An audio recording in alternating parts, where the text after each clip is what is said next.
Yes, Simi, you may begin. Yes. Yeah. Thank We you. are, we Thank are you, live. Arman. Yes, thank you. Yes. Thank you. A very good evening to everyone in India, and a very good morning to friends and colleagues in the United States.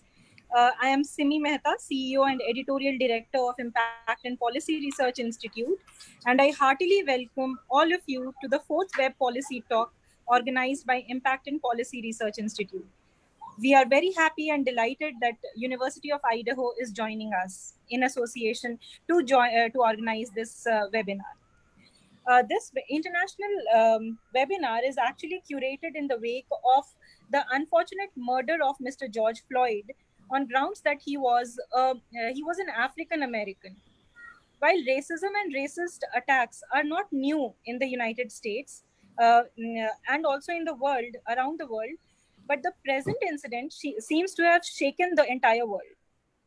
There has been peaceful and non-violent protests across the United States, almost reaching the thresholds of the White House and across the university campuses. In India, racism has been ingrained in the Varnashram of Hinduism, which considered the scheduled castes as outcasts. It was only after the long-drawn movement by Baba Saheb Bhimrao Ambedkar and Mahatma Gandhi and several others that finally untouchability was made a criminal offense according to the Constitution of India. Martin Luther King had said, "Injustice anywhere is a threat to justice everywhere." So on these lines, the questions that arises is, what will be the implications of Black Lives Matter movement? Will the stirring up of the souls yield to some substantial changes throughout the processes of those skeptic of this movement? When the vicious remarks of world leaders like Donald Trump himself, when he says that when the looting begins, the shooting begins. So when these are made consciously, what does it entail? Especially when it is an election year in the United States, and uh, in fact, the United States has the largest number of coronavirus cases in the world. So, given these few questions at the outset, to discuss these very topical issues of enormous relevance, we have with us Mr. Martin Macwan from India. Mr. Macwan is a well-known human rights activist. He is the recipient of the prestigious Robert F. Kennedy Award, Human Rights Award in 2000, and is the founder of the Navsarjan Trust. He has continuously argued that the caste system violates the Universal Declaration of Human Rights and has struggled for an international attention to the continued discrimination against Dalits. We are also joined by Dr. Sidney Freeman Jr. From the US. He is an associate professor of adult organizational learning and leadership, and he is also a former national Holmes scholar.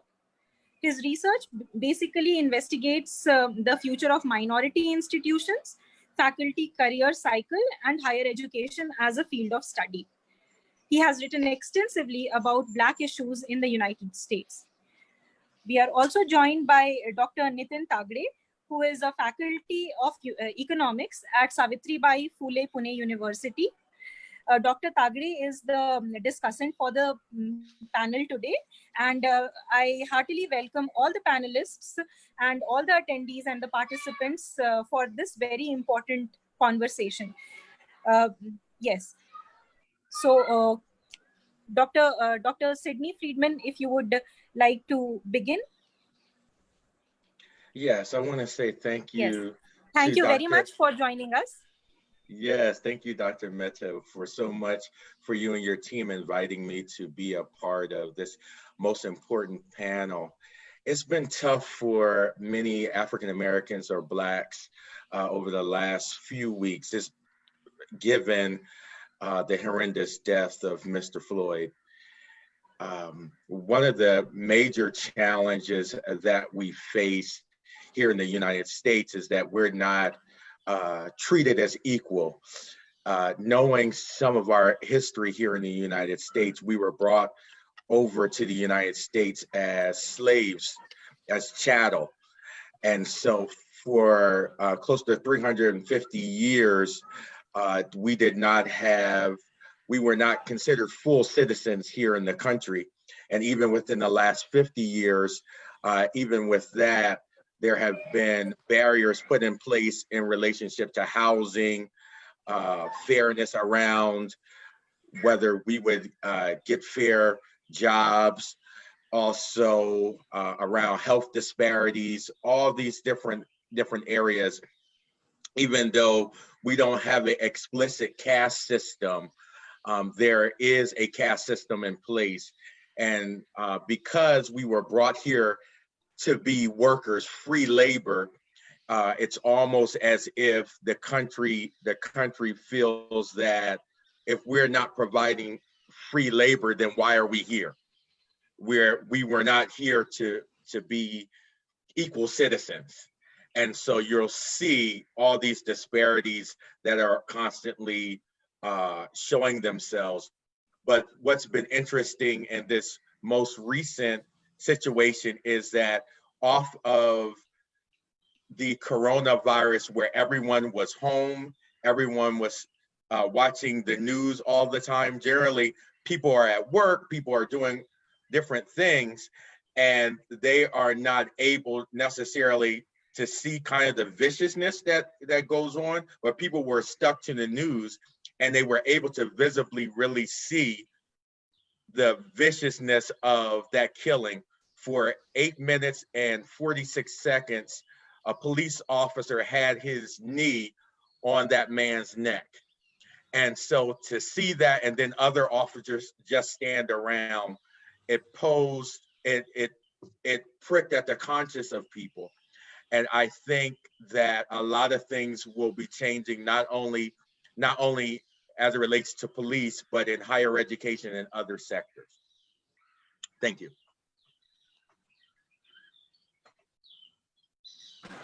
Sure. Thank you, Dr. Freeman, for your initial remarks. We'll get back to you with a few discussion points just after Mr. Martin Macwan has made his remarks. Mr. Martin Macwan, a very good evening to you. I welcome you. Good evening, sir. Sir, I have the floor open for you now. Well, thank you. Thank you for inviting me on this. And sorry that because of me, you had to change timings. But I was on a workshop, sir, and I just finished and rushed into this thing. Yes. But yes, in India, we have been fighting this religious sanction caste system for more than 3,000 years. And the manifestation definitely is the first thing is the violence.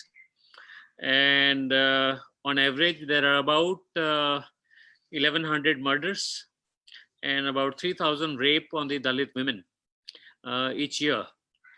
And of course, I mean, whoever saw the live death of George Floyd, I mean, it was beyond controlling emotions, right?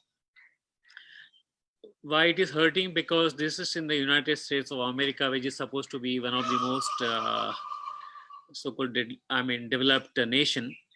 But the same story is in India also, right? And amidst all the tall claims of development, we see that after 74 years of Indian independence, where it was visualized that our fight against the slavery has come to an end, unfortunately, the slavery continues, right?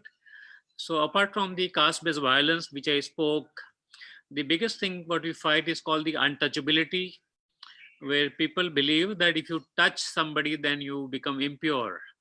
And Navsarjan, my organization, which conducted one of the biggest study, definitely in collaboration with some of the US scholars, not a small study, 1,569 villages, and 98,000 respondents. Yes, and we examined 98 forms of discrimination or forms of untouchability. And you can see that, let me, if I can put into nutshell, maybe 3 or 4 findings. But most Dalits who practice Hinduism, and yet in 90.3% villages, they cannot enter the temples. In political institutions, we have the system of what we call the positive discrimination or the reservations. There sits reserved for the Dalits right from the local self-government to the parliament. But in 64% of these political institutions in the villages, while other people will be sitting on the chair, Dalits will be made to sit on the floor, or there'll be separate water cups for them, and many other forms of discrimination. In 54% of the government schools, in the midday meal, which is a state program to provide meal, a lunch to the students, there are separate queues for Dalit children. Yes. Now, this study is basically in the state of Gujarat, from where the from where the Prime Minister of India comes from. This is the state where Gandhi was born. Was the state which was the center of the independence movement, and supposed to be the model state of the whole India, right? So, I mean, I've been into this field for now 40 years. Started at the age of 20. Been constantly fighting. You know, we have a large community-based organization, and there are several other organizations we have set up.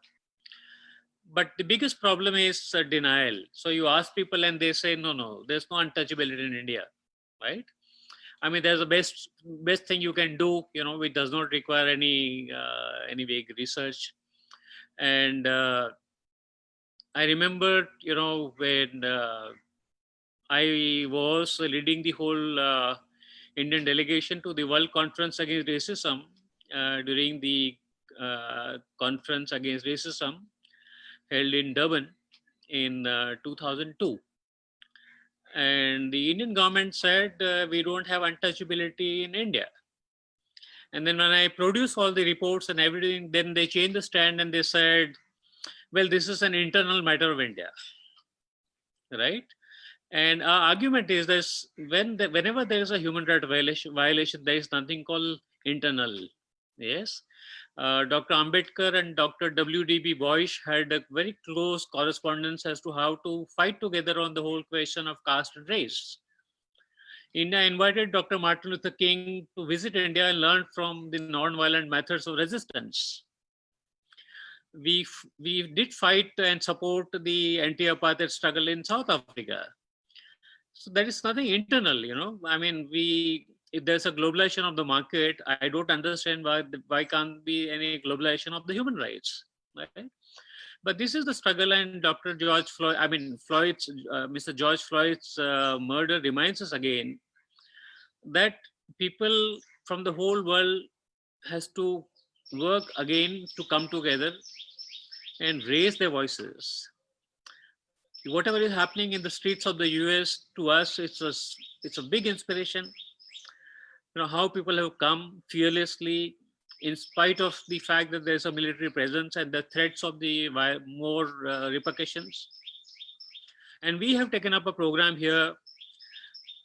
We have drafted an open letter to Donald Trump and denounced his policies on the whole question of promoting racism and drawing a parity between race and caste in India. And on the 10th, we have appealed to people to light a lamp in the memory of George Floyd. And I think there are several 100,000 families will be lighting a lamp throughout India. So I think it reminds us that in spite of all the litigations and, you know, based of the legal laws that we have in place, this is what the violation that we face every day, right? And as I said earlier, it's not only violence and untouchability. There's a question of labor, there's the question of land alienation, primary education, the pathetic condition of the women. People will say there is untouchability when they want to rape women, there is no untouchability. Yes. It's a very, very deeply ingrained systemic issues. And I think, you know, it'll be a problem if every country says that people have to fight on their own in their own country. No, I think strategically all countries must come together, and well, that's what I would say. Not too. I hope it's not too long a remark. Sure. Thank you, sir. It's really unfortunate that while on the one hand, both our constitutions, the American Constitution and the Indian Constitution, guarantees the right to equality. And in fact, the first few lines of the American Constitution says that all men are created equal, and despite the civil rights legislations and all the legislations that has happened in both countries, we still are faced with flagrant violation of human rights, as you have mentioned. So, this is to both the panelists. There are people who say that we identify and we recognize the contribution of the blacks in the US and of the Dalits in India towards the development of their respective countries. Yet when peaceful protests like these, which is happening today in the United States, that the people then say that it is a politics of hate that they are actually supporting, and it is a politics of viciousness that they are supporting, especially when recently in a case where the senator in the US has rejected to put forth the anti-lynching bill in the Congress. So your thoughts on these, the politics of hate, when people support these movements and they contribute and they participate in such movements, and they are called anti-developmentalists or such. They are given such names. So your views, Dr. Freeman, can we start from you? Yes, so I believe that is racist, just clearly racist. And a part of that is because I believe, and many famous Black writers have talked about this, but in particular, somebody by the name of James Baldwin, writer and scholar, he talked about the whole notion that white people are so afraid that Black people will rise up and do to them what they did to us, that in their minds, anytime they see Black people coming together and standing up for themselves, they get nervous. So let me give you an example. If you see five in the United States, generally, if you see 5 men, Black men together in one place, a lot of times white people get nervous. They're saying, what are they congregating for? What are they doing? This is just on a this is in maybe in a regular building, on a street, whatever the case may be. So in relationship even to, you were talking about Senator Paul Ryan is the senator that blocked the anti-lynching bill. One of the things that's really important is to understand is that he is what we call a libertarian. A libertarian is someone that is not necessarily considered far right as some of the racists, what we would consider, far extreme racist, but he's not considered progressive or liberal. And so it really shows you that even dealing with white people who are perceived to be middle of the road, there's still an underlining racism and caste system as in India that is there.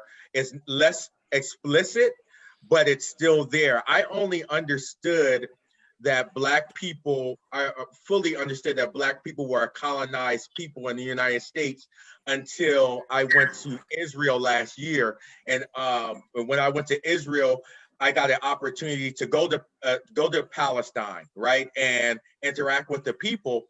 And I said, oh, it clicked to me.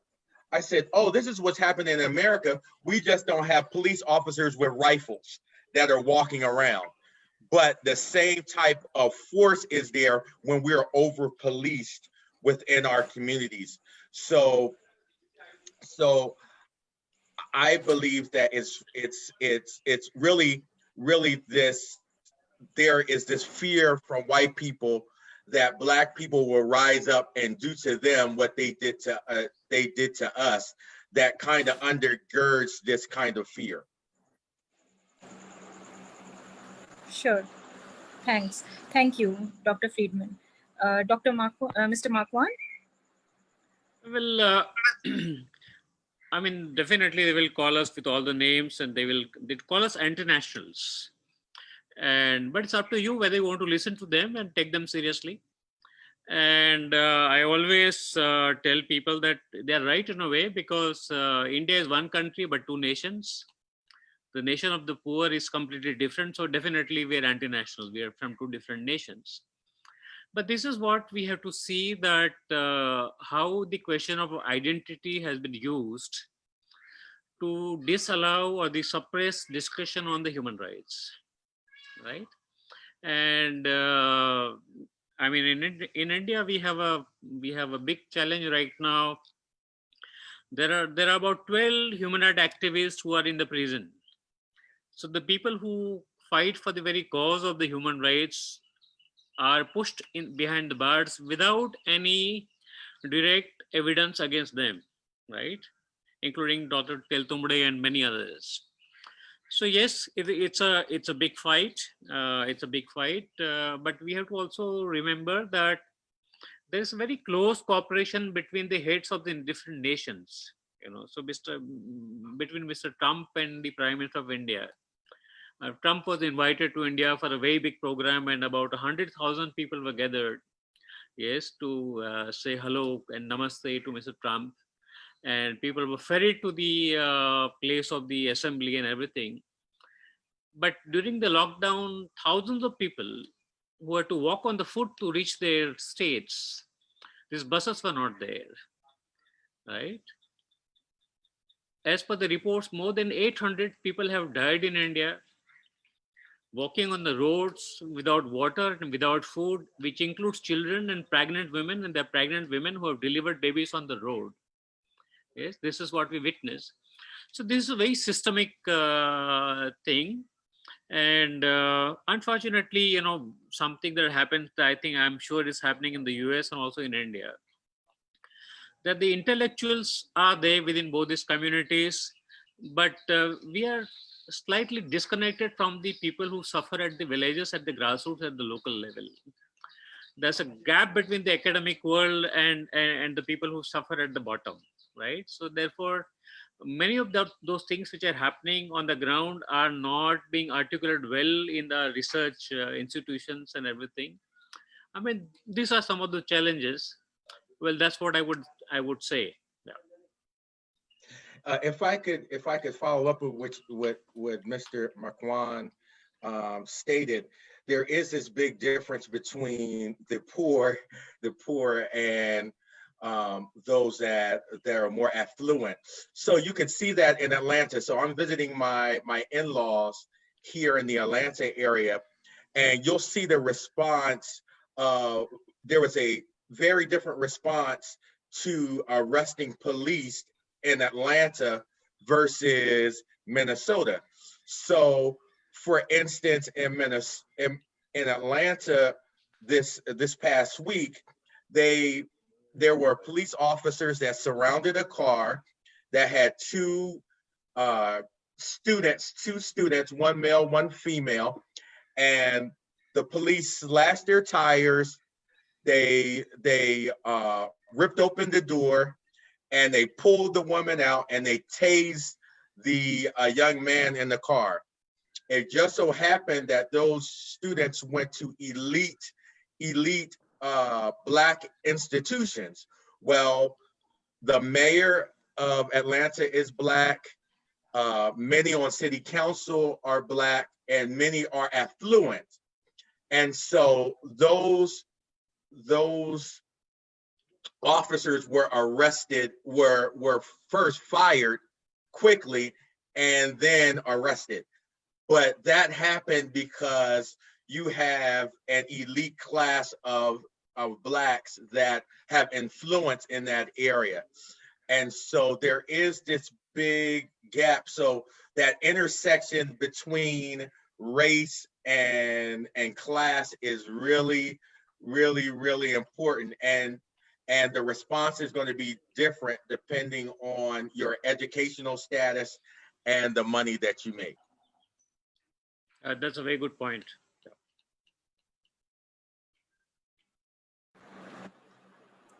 Simi is having some problems connecting. Yes.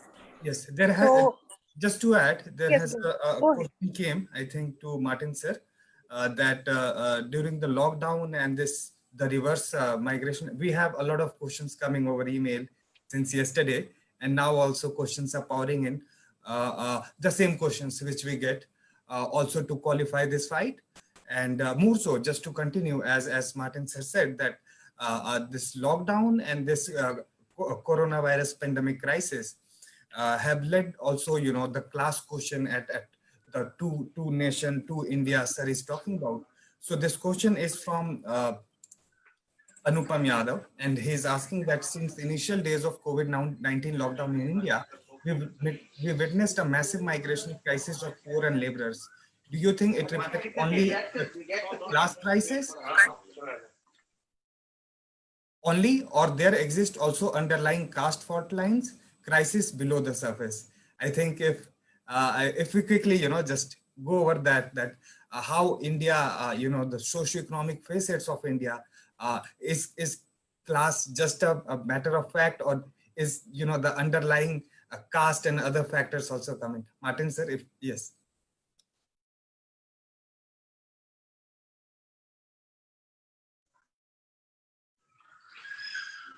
Can you hear me? Yes, sir. Okay.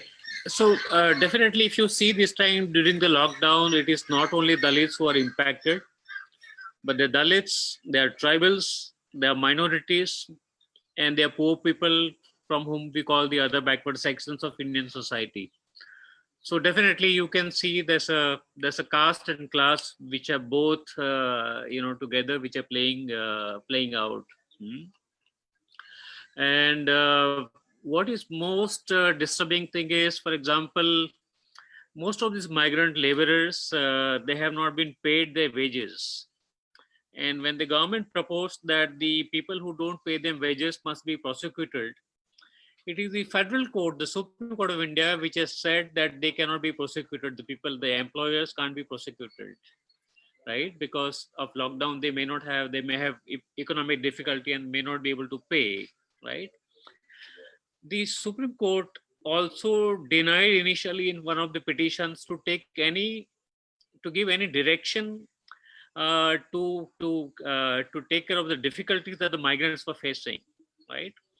Now, this is for the first time we are witnessing in India how the judiciary is becoming totally unsympathetic.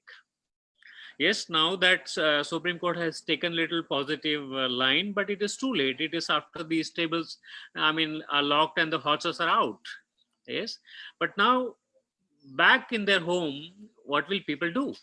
There are millions of people who have gone to those states where there are no factories, no employment. They are surviving on the rations, right? And I don't know what they're going to do.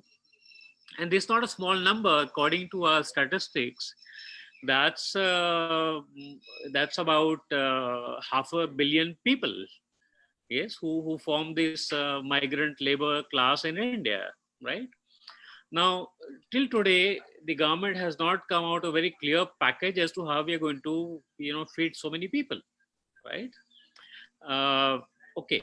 Apart from the other issues which are there, but this is the first thing. But then, I would say that in a way, Corona has been instrumental in breaking the image that we had created about India of being a very, very leading economic power in the world. It has shown what a real India is, right? This is what it is.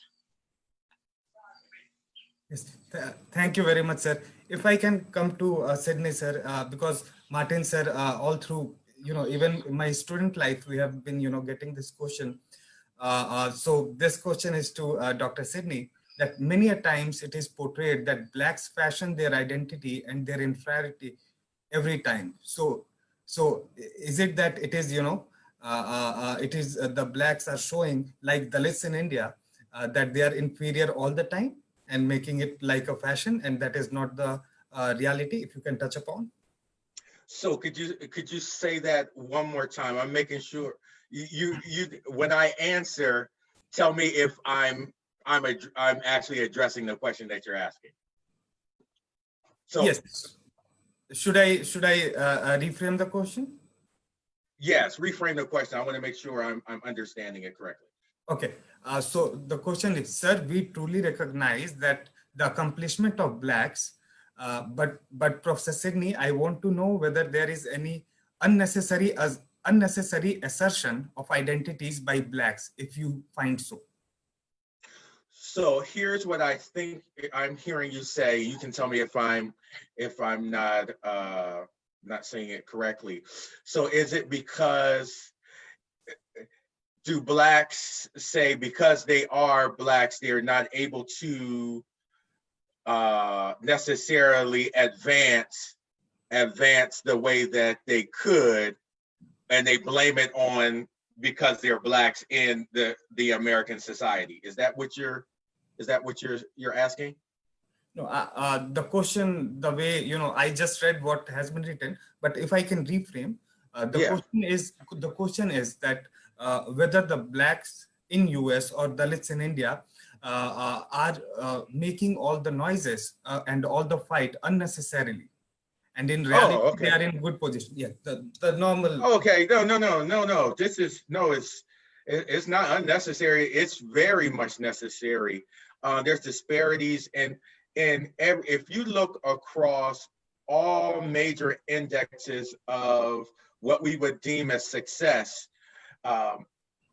African Americans or blacks are generally at the bottom here in the United States, and there is little to no redress from the government, and so a lot of times when there's issues of mental health or there's issues of just safety, what happens is our country has relied on brute force through the use of police and state troopers and others to enforce laws and things like that, rather than focusing in on ways in which they could better support Black people mobility.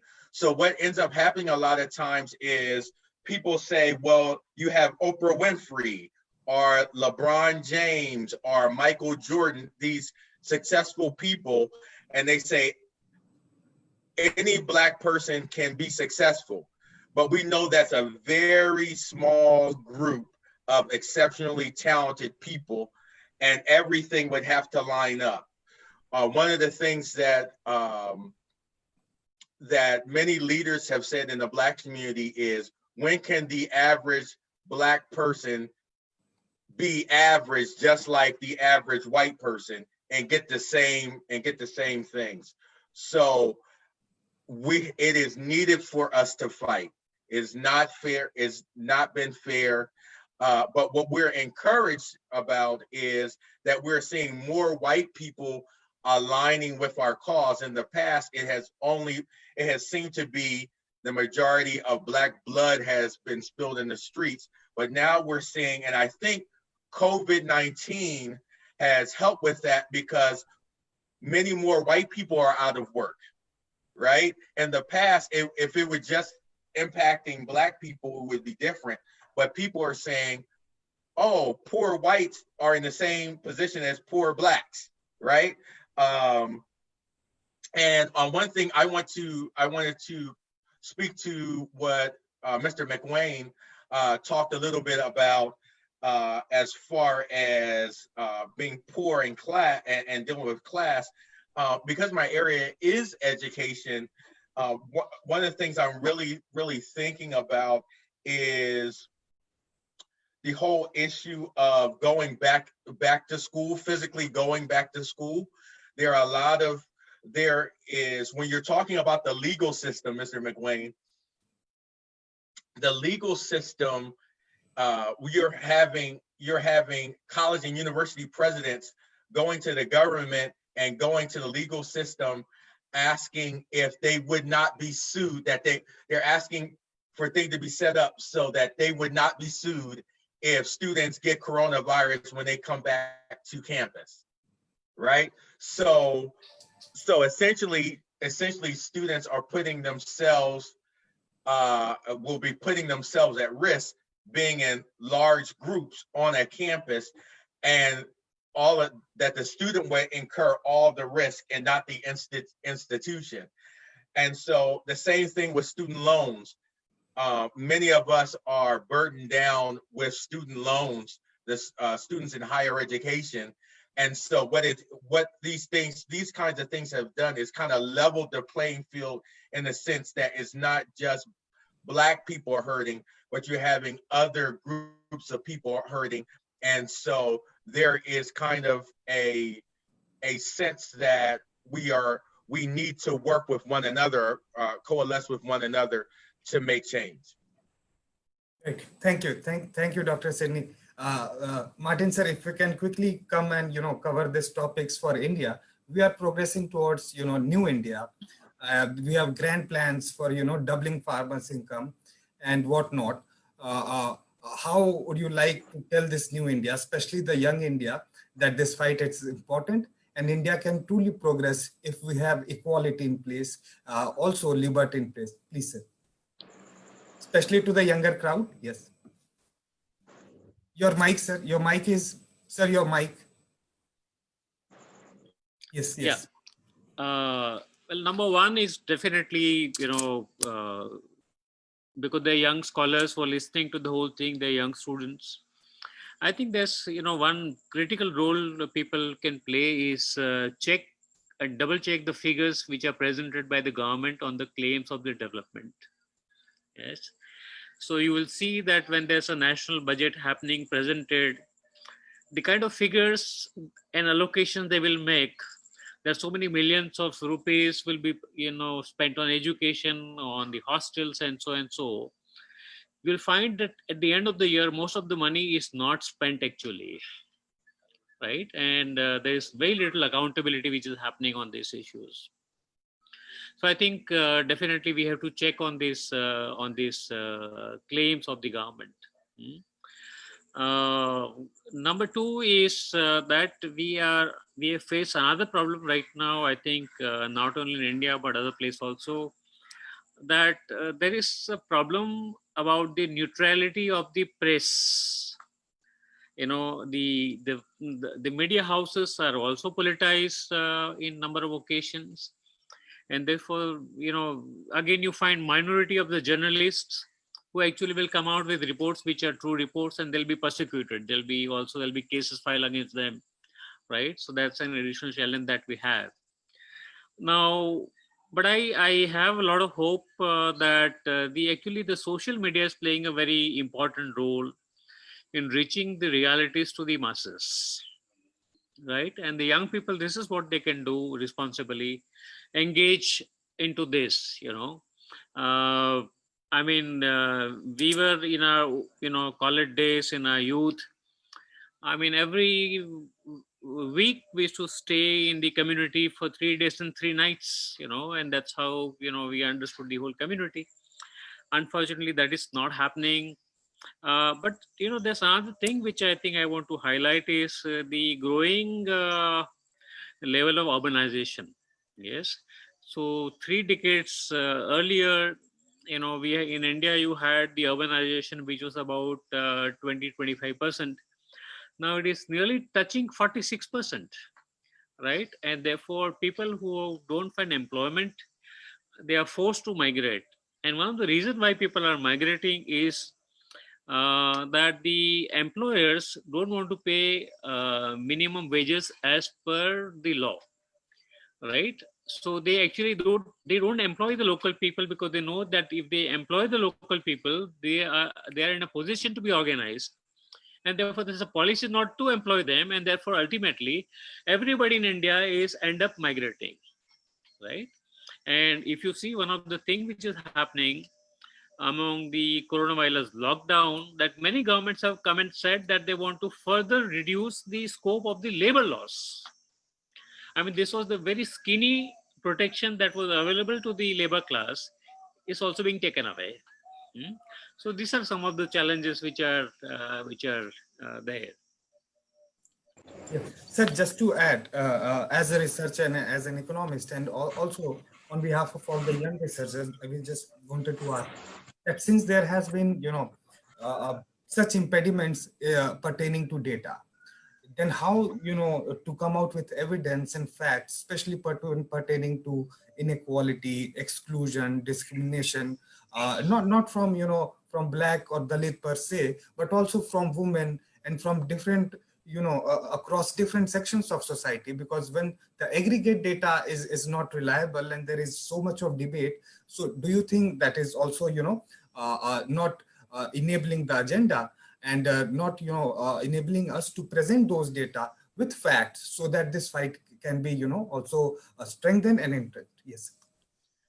Well, I would say one thing is there that if we look, maybe 70, 80 years back, I wonder how people like Dr. Ambedkar or Jyotiba Phule would be dealing with the whole subject in absence of any institutions and train human resources, right? And yet they came out with solid data, solid argument, right? Because they're committed people. I think this is what we expect from the younger generation, to be more committed to the social issues. Yeah. And because I let's not get into, larger data-based studies, but definitely local data can be collected, local case studies can be compiled, and that becomes a very, very critical evidence, right, to build a larger picture. If there are small pieces coming together, actually is a question of how do you strategize, right? Thank you. Thank you for mentioning. In fact, the whole national income accounting was started by, Dadabhai Naroji in, last to Yeah. last decade, just on this basis that, our India and our, all our resources, we call it Sone ki chidiya lekar chale gaye. And, but just coming back to the issues at hand, what has been also been highlighted in US, and that has been, also the issue in India, and this is related with the police reforms and what the police is doing. In US, we all are, watching videos that there has been, counter protests, and people are saying that all lives matter. It's not just that Black lives matter or Dalit lives matter.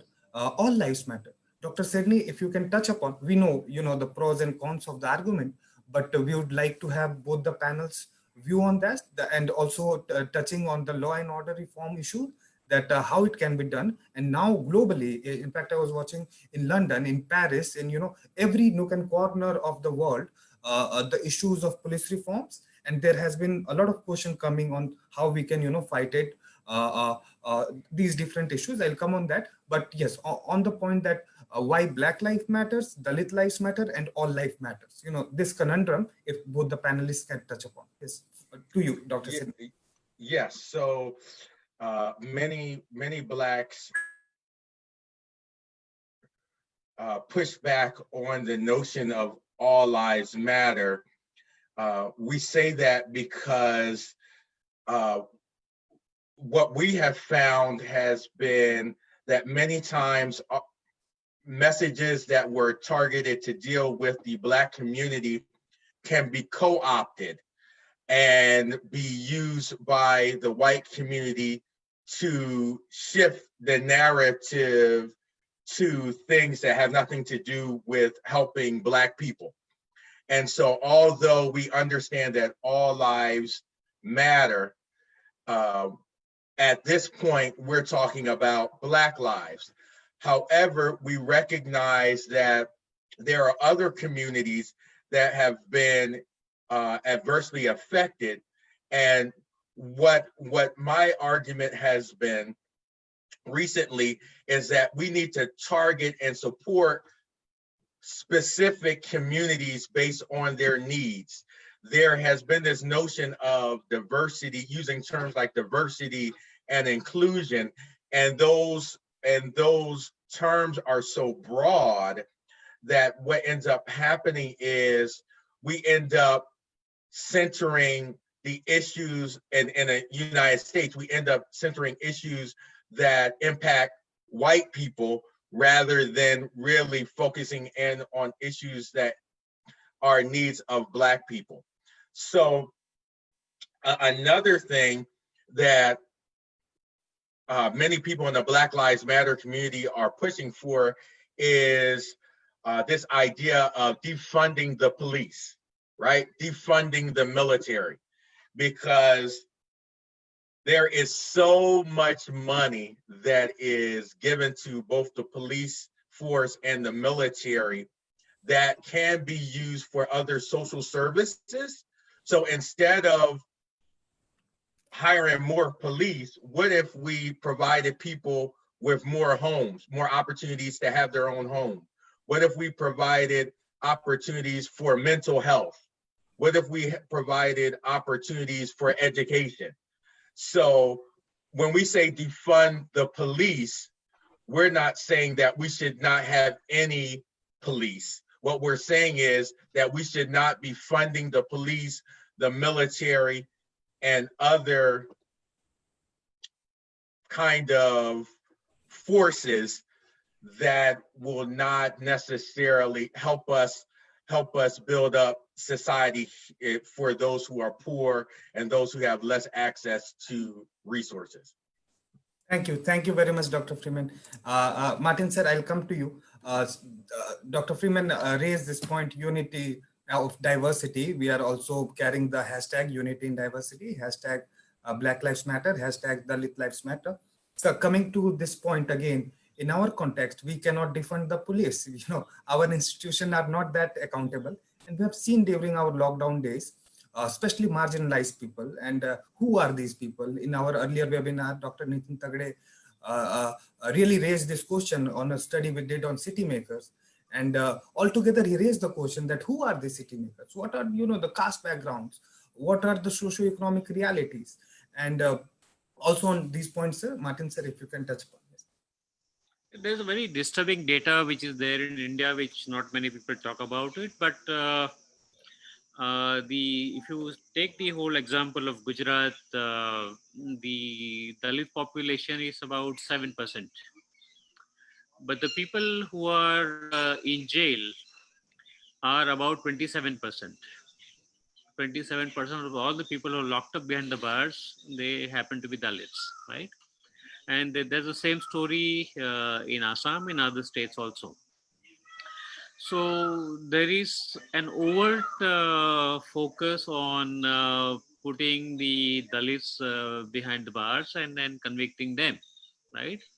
If you look at the conviction rate in the special, in relation to special law, which we call the prevention of atrocities, that at a conviction rate is below 5%. So far as the police reforms are concerned, I mean, we saw that during the lockdown, the people who have been hit with the sticks, people who have been made to sit ups and downs on the roads and humiliated are the poor people, not the rich people. Yeah. And in India also, just like in any other places in the world, there have been 8 police commission reports, and these are as old as 20 years, but nothing has happened to that. Yes, something happens, we appoint a commission of inquiry, and then we forget about it. There are about 900 commissions going on in India, right? So you set up a commission, and then after 1 year, people forget about it. Nothing happens to those commissions. But this is a very important thing, draws an important line, that our popular notion is that there is a state which will look after the justice and deliver justice has to be re-examined. And therefore, the civil society alertness and taking responsibility for justice becomes a very important point. So you have to create people, you have to train people who will, be vigilant and who will raise these issues and create more responsible civil action. Hmm? I won't leave everything on the state, right? Because that is the state where we have come to after so many years of experience, right? And I mean that's what we do. I mean that our experience is that wherever we have organized communities, we have got land for them, we have got wages for them. It has taken years of struggle, but if we did not do it, the state won't do it. Yes, I mean during independence, we did one of the most successful land reform legislations. The Swedish Nobel laureate like Gunnar Myrdal said these are the most revolutionary legislations happening in the world. But if you look at the implementation of those land reforms, how much land has been actually redistributed to the landless or tribals and Dalits, they're marginal, right? Because ultimately, if you don't have a very strong civil society within the depressed communities, or you don't have a very watchful eyes, the law itself does not work, right? And that's why you have to keep awake, right? And as Buddha had said 2,500 years ago, keep your eyes open and watch your steps and look forward. Yes, I think this is what we have to do, and I think this responsibility definitely falls on the younger generation who are educated to be more responsible and to look at those issues. Right. More questions pouring in, many questions. Very interesting, evidence being highlighted by Martin sir. And the US corresponding figures, I was just listening to a podcast by The Economist. The Black population is around 10%, and the Black population in prison is around 1/3. So the similar thing, the US data, as Martin sir highlighted, similar data is, there, it has been also been highlighted. And I would now like to come to, just because Martin sir has written a letter to Mr. Donald Trump, the president of US. If sir, you can touch upon that, what are the issues that on in the letter you have highlighted, and Dr. Sydney can also, touch upon on these aspects. Yes. Well, I was very deeply disturbed with watching the video of George Floyd, and what I remember very clearly is that here, I mean, number one, they're not only black people on the streets; they're white, they're Asian, they're all colored people. You find some of the good police officers also, who will be marching with the people along with it, right? But there is a precedent of United States who, instead of talking a very balanced language, wants to say threaten people with more military power, right? And undermining the civil society, right? As if arms are going to solve all the problems of the world, right? And this is what hit me very hard, that I belong to that city where Mr. Trump was invited for a major program. About 100,000 people were gathered by the government. Well, the government said we are not calling people. It is the civil societies who calling the people. But so far, nobody knows who paid for the travel expenses of 100,000 people gathering there. But why? The point I've raised in the letter is, when Mr. Trump came and he was going to visit Gandhi Ashram, where Gandhi ran the whole movement from, exactly opposite, maybe 50 meters opposite Gandhi Ashram, there's a slum colony. And so that we don't show how poor India is, a wall was constructed overnight. So Mr. Trump cannot see the poor people on the other side, right? Now that wall hit me. Yes, this is what we do in the name of so-called development. We use state resources to hide poverty and to cover up, right? And so I said, here, this is the man we are inviting here, right? And look what he's doing back in his own country, right?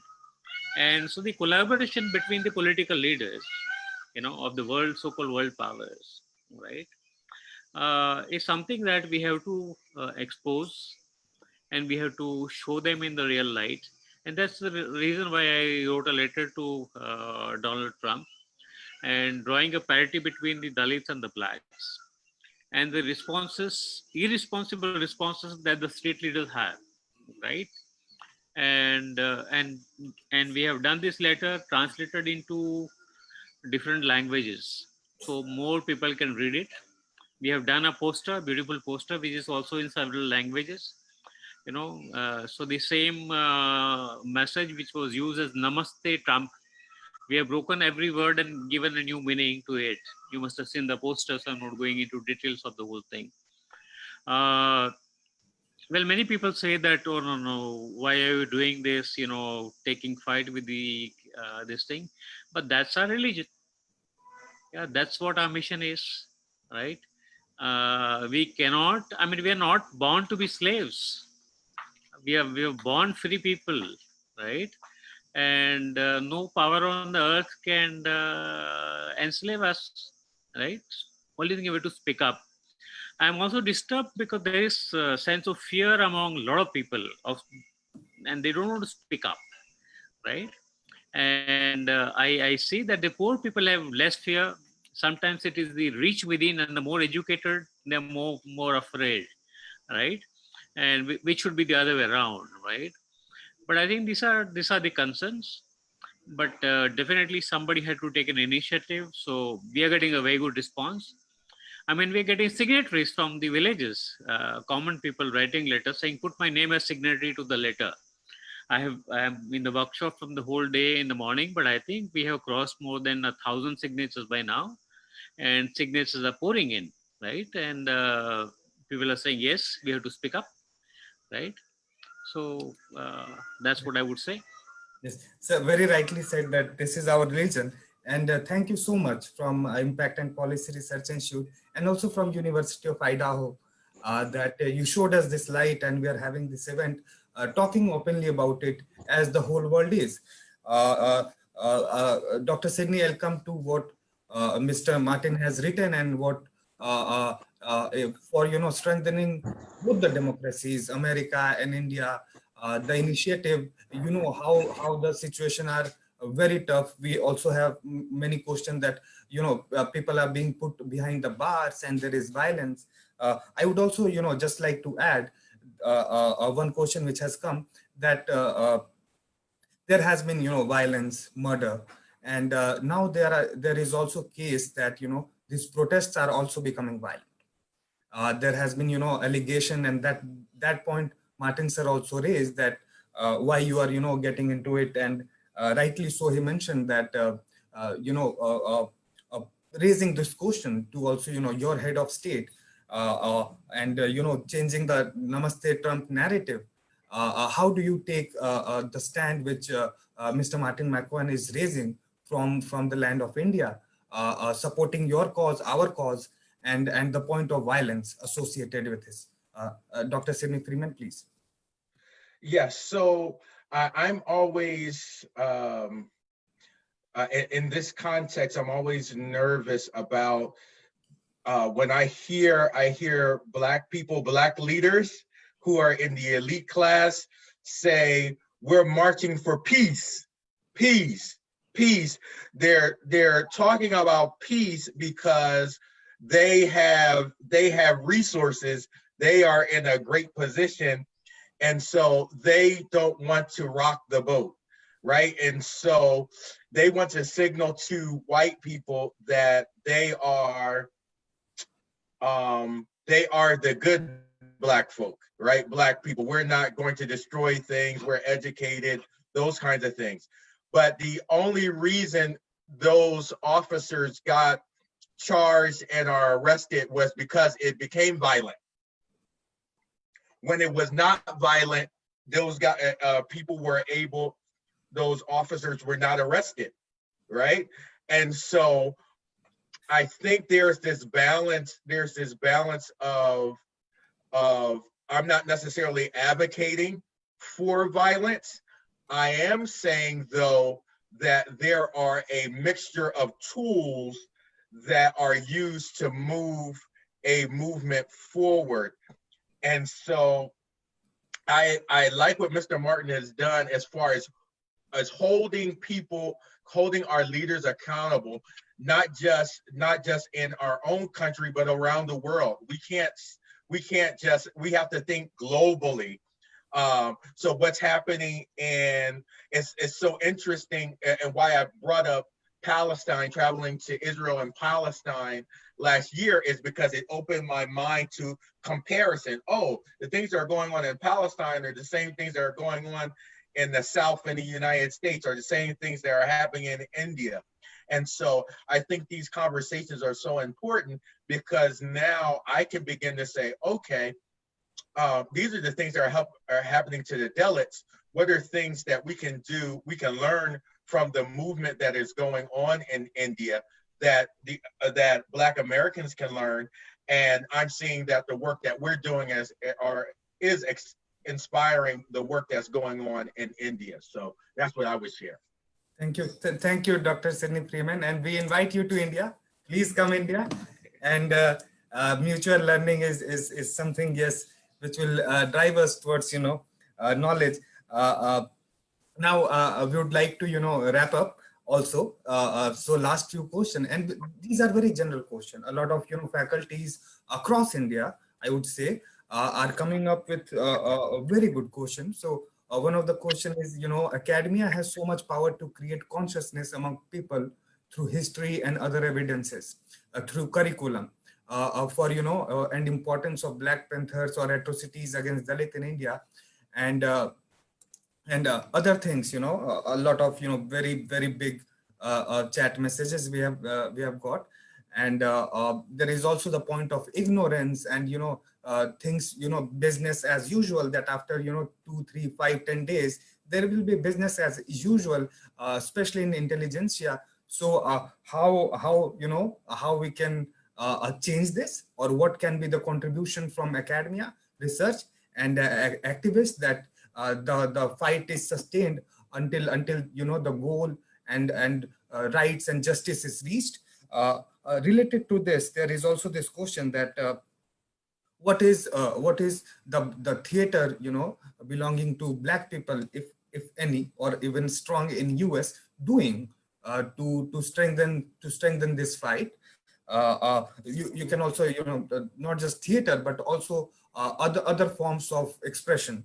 What is going on in US, because in India we are pretty strong, where various part we really promote art, culture, especially to fight this menace.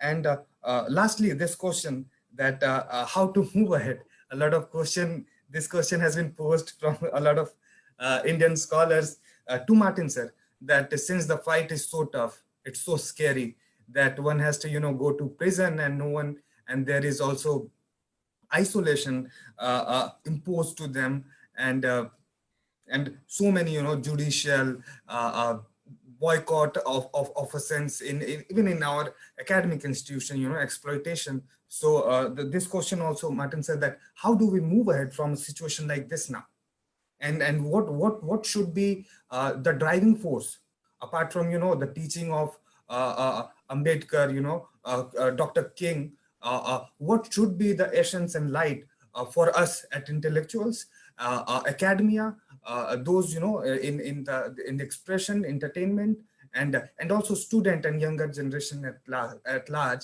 So Martin sir, and then Dr. Sidney Freeman. Yes. Thank you. Well, murders do not happen every day, but the discrimination happens every day. It continues. Yes, and that's why the fight has to continue. But the discrimination is manifested through various sources and into many forms, right? So one of the things, we didn't speak much about it, but the kind of prejudices, both in terms of race or caste or gender, they're interwoven into books for children, right? And therefore we have to create a pedagogy where we create books for children which are free of prejudices. we have to look at the whole question of the self-employment.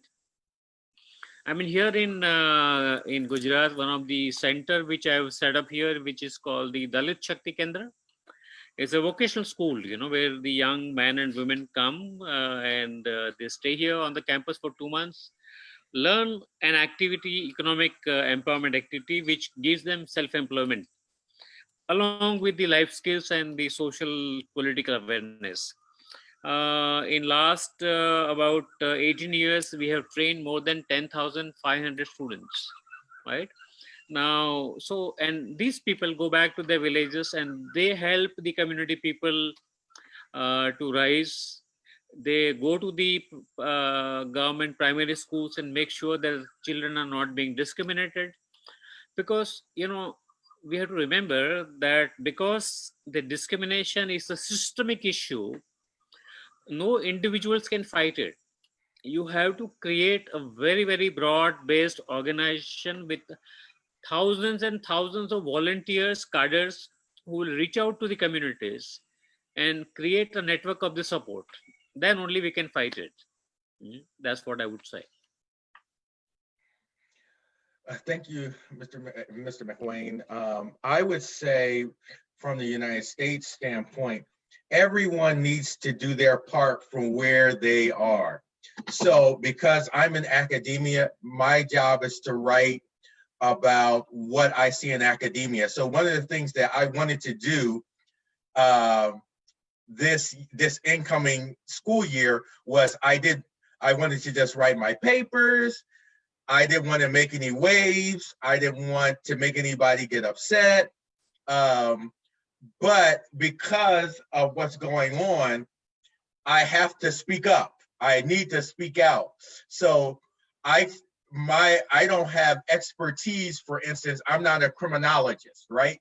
So I may not speak about the police as an expert, but what I can do is speak about higher education because I have expertise in that and how we could stop discrimination in higher education. And so those are the same things that we expect from athletes. That's the same thing we expect from our entertainers. One of the things that happened that was very interesting to me, not Saturday, this past Saturday, but the Saturday before, a broadcaster by the name of Don Lemon, who is a broadcaster for CNN, he said, where are all of the famous people? Where are all the leaders speaking up? All the leaders were missing in action. They weren't speaking up. They weren't saying anything. So now you have Oprah doing a special. You have other people speaking up and speaking out. So everyone in their corner where they are, they need to speak up when they see wrong and need to hold people accountable. So as it relates to economics, I think it's important to think about Black people circulating their dollar within our own community. So what happens now is most of the businesses that are in Black communities are not owned by Black people. They're owned by other communities. So many times it's very hard for Black people to build wealth. One of the reasons, there are multiple reasons why there's challenges to build wealth, but one of the reasons is because we don't purchase items or use the services of each other. We essentially use the services of other people rather than our own. And there is a history to that because when we have done that, white people have attacked us, not just economically, but actually physically. They burned our communities when we have thrived. And so there is this sense, there's this historical memory that has happened. And therefore, a lot of times Black people don't do as much business together as they should, but there is a reemergence, a new conversation about doing that. So as it relates to economics, we must support our own institutions, whether they're Black schools our Black churches, our Black mosque, or Black businesses. We must support each other. Thank you, Dr. Simi. And you just reminded me of the great speech Dr. King has given, that justice should shower from each mountain, from each river, and from each of our natural and shared resources by each human. And with the words of Baba Saheb, Dr. Ambedkar, that liberty, equality, and fraternity, these are non-negotiable. And there are a lot of questions pouring in, and with many US institutions, Professor William Darity, and many such professors have, Professor Samuel Myers, they all have agreed to join our this web policy talk series. And we will take University of Idaho and all our US partners help, and to organize this kind of talk, so that we can discuss more about it. More so to the leadership of Mr. Martin Macwan, to show us, guide us through this process, so that both our countries can, discuss these issues and learn and fight until that justice is reached, and really work for liberty, equality, and fraternity. And with this, I invite Dr. Nitin Tagade. He is from Savitribai Phule University in Pune. He is the discussant, and he will summarize our talk. And then we will have a vote of thanks. And if you want to have a final word, then we can have, and then Simi can end. Yes, Dr. Nathan Tagade, please.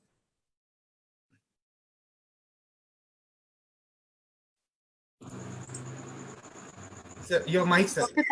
Yeah. Nathan, sir, yes. Your mic is on mute, sir. Yeah.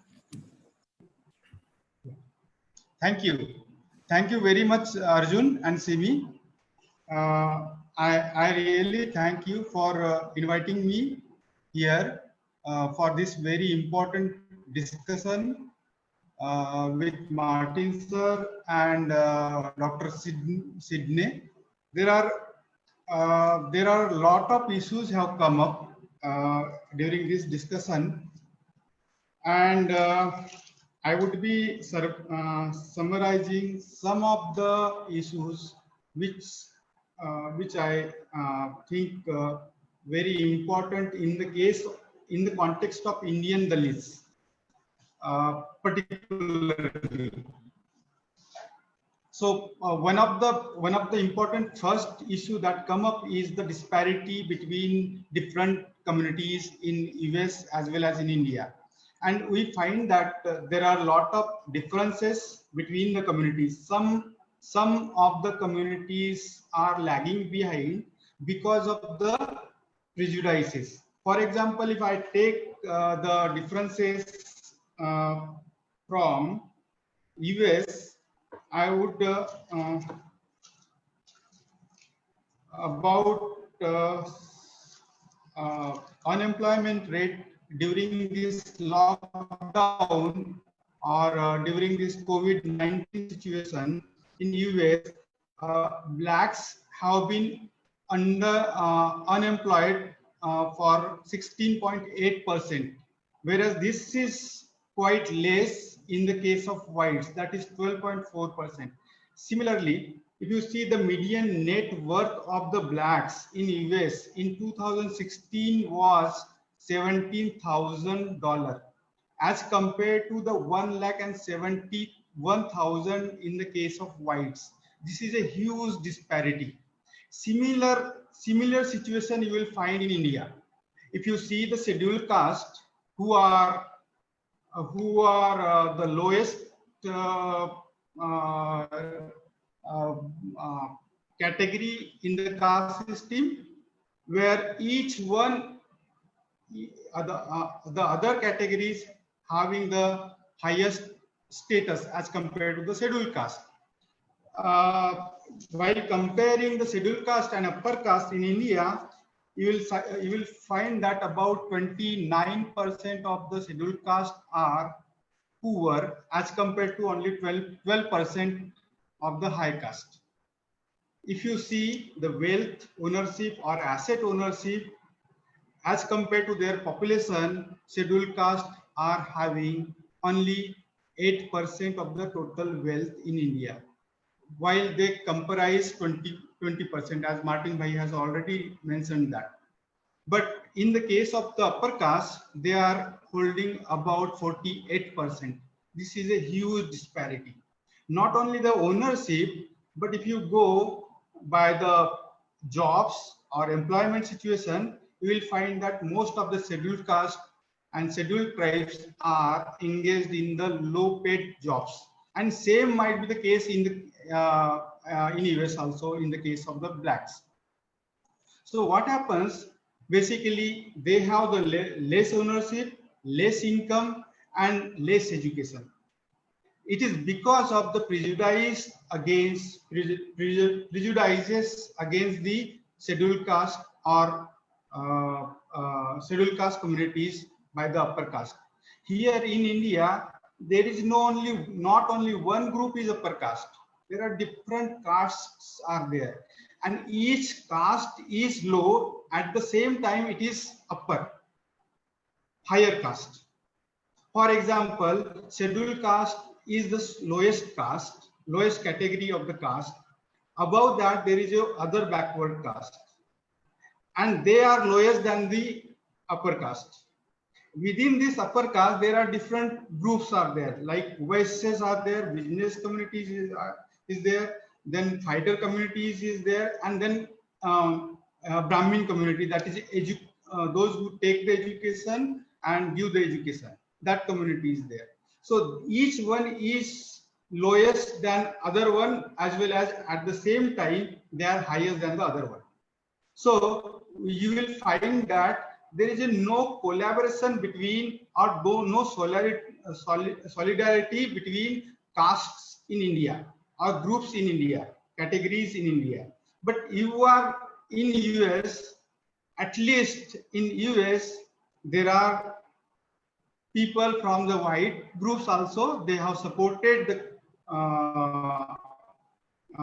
this particular fight against the discrimination against the blacks. So this is lacking in India. Now coming back to the in India also there are cases where the public have asserted very profoundly. For example, in the case of the Rohit Vemula, he was a student of Hyderabad Central University, and because of the discrimination, he has to do the suicide. And there was a lot of assertion from the Dalit communities, particularly the Ambedkarite communities, who have fought against that situation. But still, there is no justice for that. So this particular in Indian case, this caste system has you will find that there is a discrimination because of hierarchical inequality within this caste system and the division of laborers. So you will find that, as Martin Bhai said, that discrimination happens every day, and it is true in Indian case, and you will find that discrimination happens in the economic sphere, social sphere, political sphere, and civic sphere. For example, in job or employment in economic sphere, the scheduled caste do not get either job at of his capability, and in the case of social sphere, you will find that there are a lot of discrimination and untouchability. Still in India, we find that there is a discrimination as well as untouchability each exists. In political sphere, you will find that even Dr. Babasaheb Ambedkar did not own his seat, even though he was a very highly educated person. In civic sphere, you will find that there is a lot of problem in accessing the water, sanitization, and all these things. So during now this is the situation in India, and because of the COVID-19, the Indian government has adopted this lockdown situation, and you will find that the situation of the scheduled caste has become more worse as they are more engaged in the low-paid jobs, and they are not they do not have the social security benefits, and most of them have lost their job. For example, India was actually was in trouble since 2016 onward, and the unemployment rate was increasing very high. In 2017-18, the unemployment rate was 6%, which increased from 3% in 2011-12. And during the lockdown period, it has increased to 26%. And within this, if you see, within this, there are highest proportion of unemployment will be among the scheduled caste and scheduled tribe. So same case is in the case of during this situation. And second thing is that the police department, we were talking about this issue also, and there was a survey by CSDS in 2016, and they found that the police personals, about 50% of the police personals think that the scheduled caste, Muslims, and scheduled tribes are more prone to crime. And you will find that about 173 cases have been filed against the police during the first week of the lockdown. And in that case, 23 case deaths were occurred. So this is the situation in India. So now the unemployment has increased, and you might have heard that there is a return migration to the rural areas. Now, what will happen to this? If you see that the laborers are migrating back to the rural area, so the density of the population in the rural area will increase. Similarly, the labor force will also increase. Secondly, the demand for the work will increase in the rural areas.